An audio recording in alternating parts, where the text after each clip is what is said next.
Hey guys, what's up? Alright. It's Denny back. Got another video I promised you on the XTRA SPEED all alloy V8 and 2-speed transmission with transfer case. Now, as I look at this thing, I just got it in the mail. And I wanted to go over a few things with you guys. Some things I thought were cool. And some things I thought were a little weird. So, first off, we're going to come in. There's the number. See if I can get it in focus. There we go.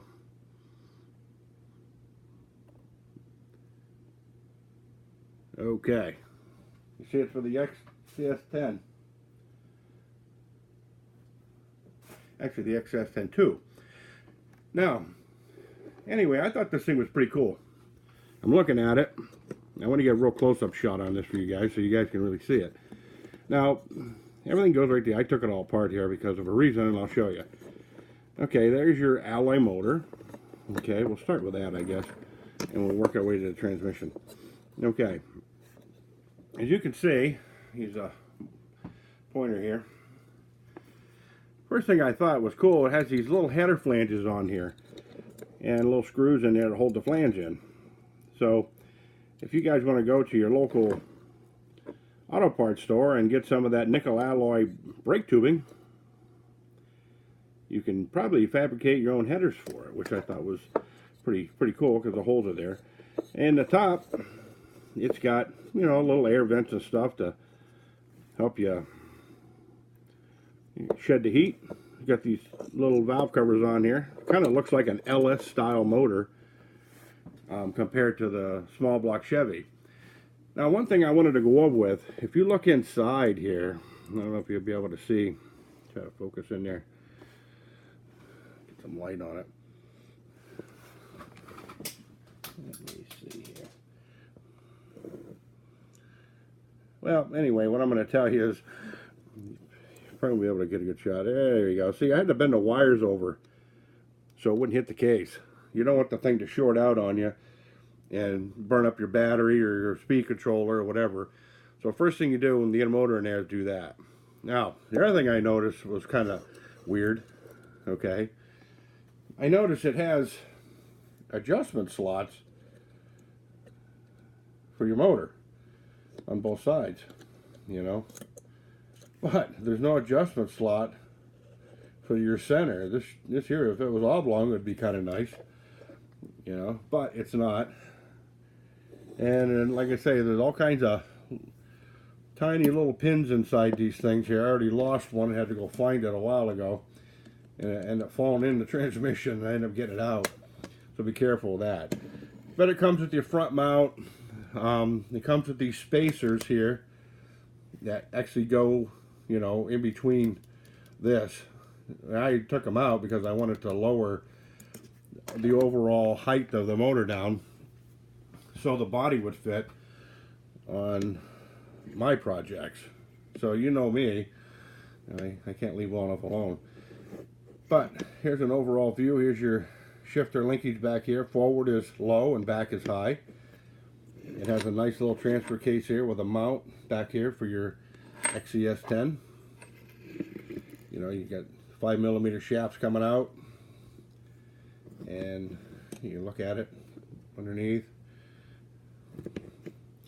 So overall, I was looking at it, I'm like, this thing is it's pretty nice. See right there, that's the thing you got to be careful with. Put that over here for now, because it does fall apart once you pull it apart. Now it has a nice little cover on here. You know that you can service your pinion, but you just can't change the pinion. You know, and so, you know me, I can't leave well enough alone. So, here's my single-speed RC four-wheel drive transmission. Okay.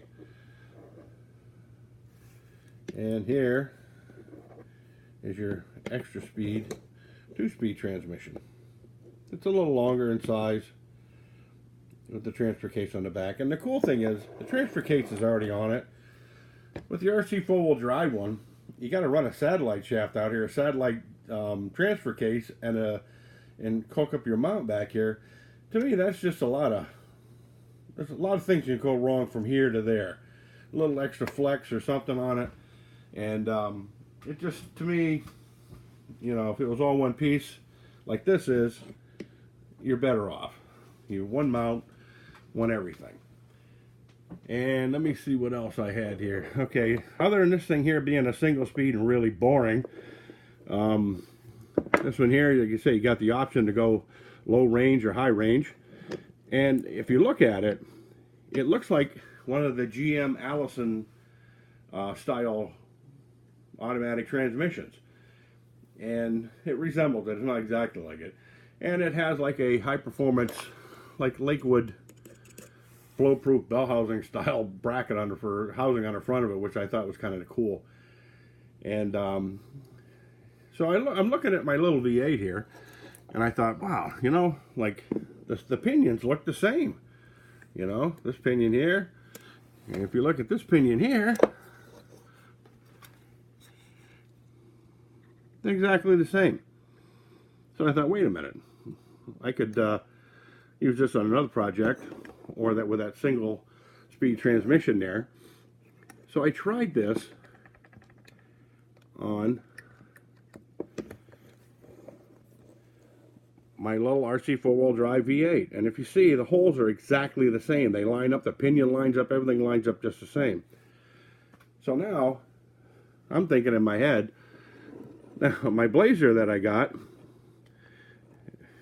may get a motor swap, because I'm running the old 2-speed Trailfinder 2, you know, motor bracket and 2-speed tranny in there, and the satellite transfer case that they had in them. So, you know, for food for thought, you know, you can see where I'm going with this. I'm going to put this on my RC four-wheel drive V8.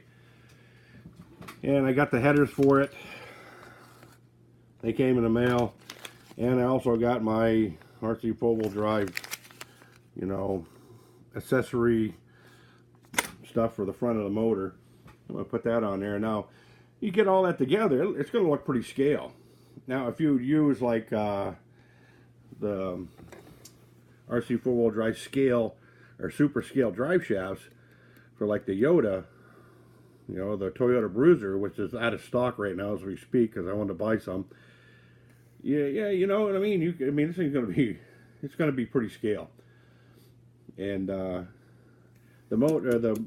extra speed motor here, and this was $149, and it was shipped from Hong Kong.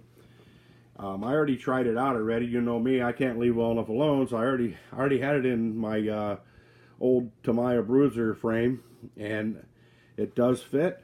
The only thing you have to deal with is you got to move a couple of bolts around back here in the frame, or get rid of a spacer, and this will just set in the frame, so you might have to put spacers up here, but there is an access hole for it here in your shock mount. And you know, the Bruisers, they have plenty of them little plastic spacers in the frame is all you need. And in the very back here, right here, I used the center hole here. I put a longer screw in it, and I used one of them spacers right there underneath this and a washer, and put it in the center hole of my Bruiser crossmember, and it fit.